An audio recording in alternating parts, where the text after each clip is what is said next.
Mr. Chairman, Chris Daly, Nevada State Education Association, representing 40,000 educators across the state, working to ensure a high-quality education for every Nevada student.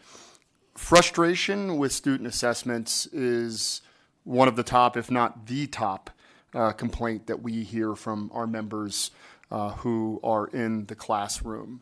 NSEA supports SB303, the Time to Teach, Not Test initiative, and we want to give our warmest and most sincere thanks to Senator Woodhouse, not just for sponsoring this bill, but for always championing our public schools. U.S. Code sections 6361 through 6363 outline the process for states to audit their student assessment system. So this includes, in a potential audit, getting a schedule of assessments, the purpose of each of those assessments, feedback from stakeholders, and then development of a plan that's based on the information gathered, I think as Senator Woodhouse expressed, to quote, to improve and streamline the state assessment system, including eliminating any unnecessary assessments. That's end quote from the United States Code. Last year, the Nevada Department of Education did prepare a schedule of assessments and also conducted focus groups in the 3 regions of the state and surveyed district test directors. The response from this feedback was mixed on district assessments. I would say that it was less than kind to our state's system of statewide assessments. And I'll move to this report. This is the full report of the focus groups that the department had conducted. And I do want to read an excerpt here on page 6 of this document, which involves concerns about the current state assessment system.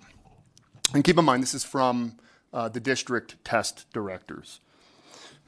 The most common concern that participants raised with respect to state assessments was the timeliness of the results. In every focus, this is the focus group, not from the district test directors. I'll get to that next. The most common concern that participants raised with respect to state assessments was the timeliness of results. In every focus group, participants reported that they have not received test results and therefore could not use the results for any purpose. Many participants said they have not received results for multiple years for some tests. Others noted that even when the results are provided, the data come after the school year ends, too late to inform instruction. The lack of results appeared to be a particular area of frustration given the amount of time and energy that went into the testing process. Some participants were under the impression that online administration of the tests would lead to more timely results, and so were disappointed that this was not the case. Participants strongly believed that a key feature of an ideal assessment system would be the timely delivery of results.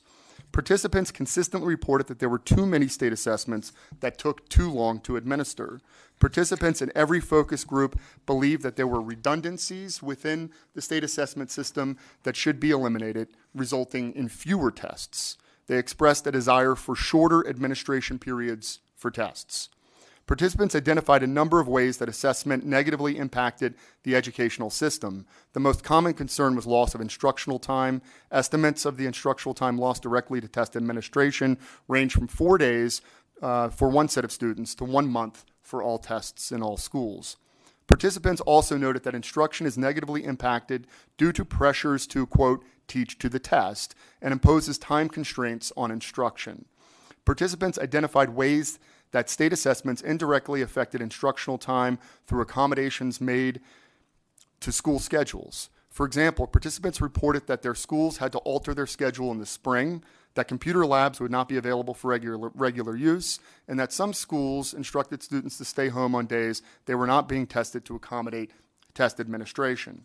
Participants were also concerned about the effects on students, noting that the frequency and duration of the state assessment system led to adverse behavioral outcomes. In other words, disengagement in the classroom, not trying hard on tests, test fatigue, missing classes, and adverse psychological outcomes. In other words, test anxiety, stress, malaise, etc. Participants noted a number of logistical concerns about administration of state assessments, including the capacity to administer tests online, in other words, bandwidth issues, equipment, in other words, sufficient number of computers for testing days, scheduling and accommodating restricted testing windows, and preparation for administration. A lack of communication about test administration and lack of support for troubleshooting from the DOE were also noted by participants in the large city category. And this is language from the department's report on the focus groups that they conducted. It came out last July. As I mentioned, the department also conducted a survey of district test directors. And I'll read a briefer passage out of this report, which you can find on the department's website.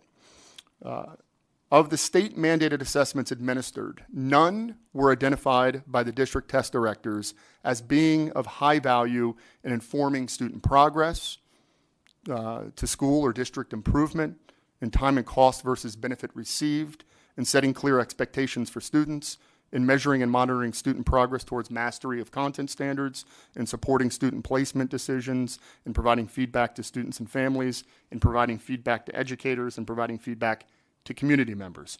None were identified by the district test directors as being of high value in identifying teacher needs, in documenting school or program performance, in providing comparisons across school or district, in providing a common basis for the state's accountability system, in informing instructional practice, program improvement, or program design or delivery. In terms of the scores that you see given, you see a lot of 2s out of 4 in terms of the value of these tests. And this is from the folks at the districts who are responsible with administering these tests at their districts. In terms of responses to open-ended questions asked to the district test directors, the report concludes that a recurring concern in responses is issues with receiving data from end-of-course exams and the Smarter Balanced Summative Assessment, which I'm not reading, but a commentary from the report, which seem to be 2 of the less popular statewide assessments with this group of people, and in the state science assessments. Some respondents eliminated that data were received in late summer, too late to inform instructional changes. Other responses indicated never having received any data. In their comments, respondents noted difficulty in using these assessments as a resource tool, given the lack of return data. Respondents also noted that the amount of state testing time detracts from instructional time. One respondent wrote, quote, "The amount of staff time required to prepare, administer, and follow up is of great concern," end quote. Some responses levied criticisms regarding the test design structure of the end-of-course exams and the Nevada alternate assessment. One respondent described the end-of-course exams as, quote, "flawed beyond belief." Some other comments that were given by district test directors, these are quotes: too much summative assessments that doesn't improve or influence instruction. Formative interim assessments would have a greater instructional impact. Another one, from January through May, we are constantly testing the impacts. This impacts and detracts from actual instruction. Or it's frustrating to teachers and administrators not to get results back from the assessments. The amount of staff time required to prepare, administer, and follow up is of great concern. There are too many state assessments. A lot of instructional time is lost. State assessment results are of little use to students and teachers. Quote, "We are concerned about the amount of time students spent testing this year, especially the students in grades 10, 5, and 8. The students had a hard time seeing the value in the assessments when they don't get results back. The 10th grade alone spent over 27 hours testing this year."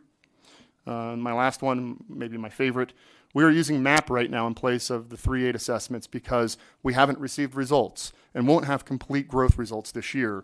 We are completely in the dark with high school. I worry that this survey is not going to be very helpful to you." It's a respondent from a district test director.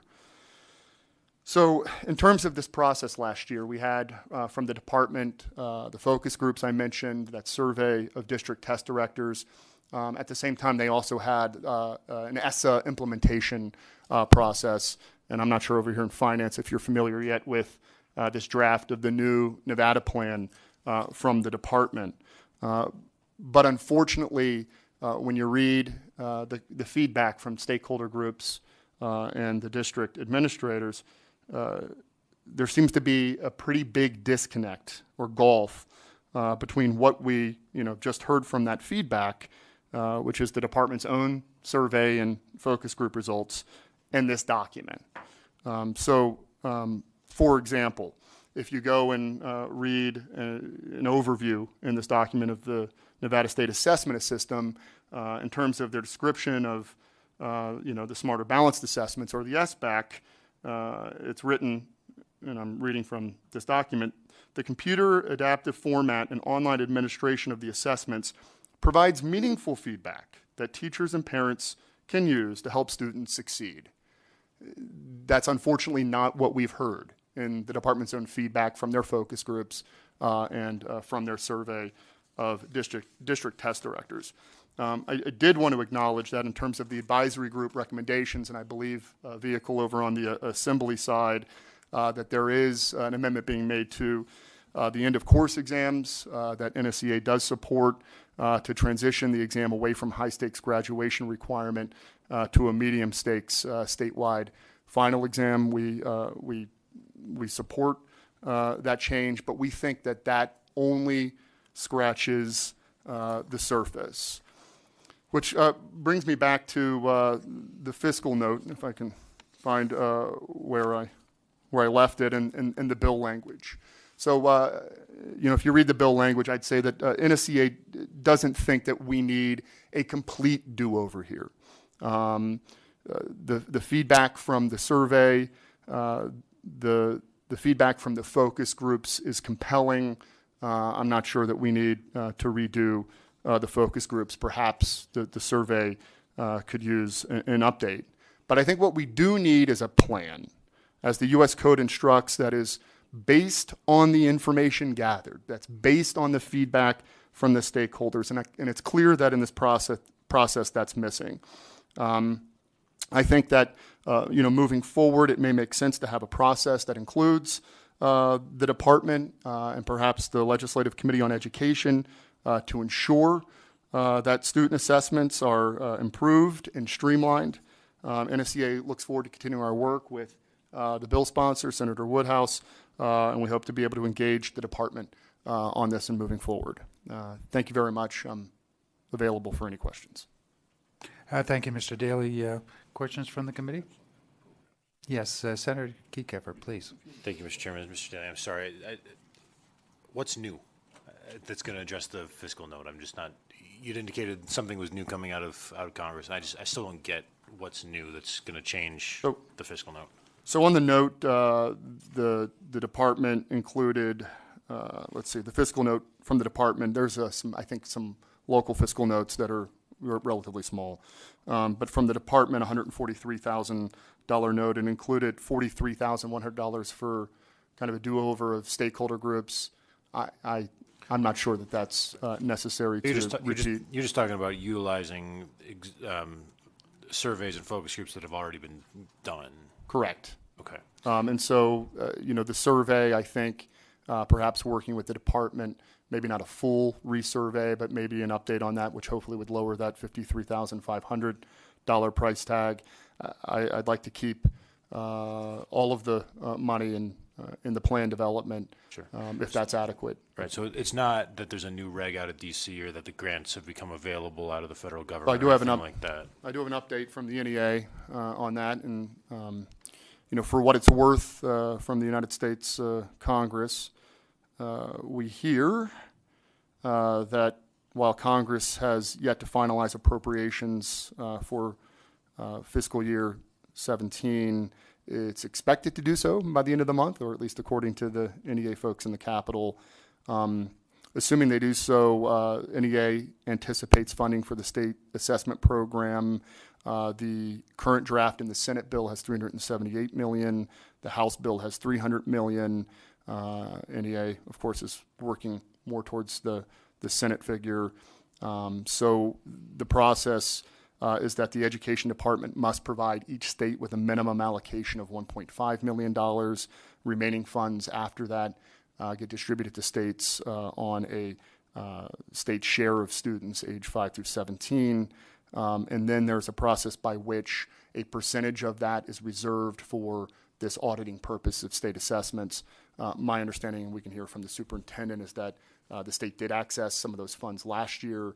So moving forward, I believe that it would likely be competitive to access those funds moving forward. But there are federal funds out there. I can't say for sure that we'll get them. Thank you, Mr. Vice Chair.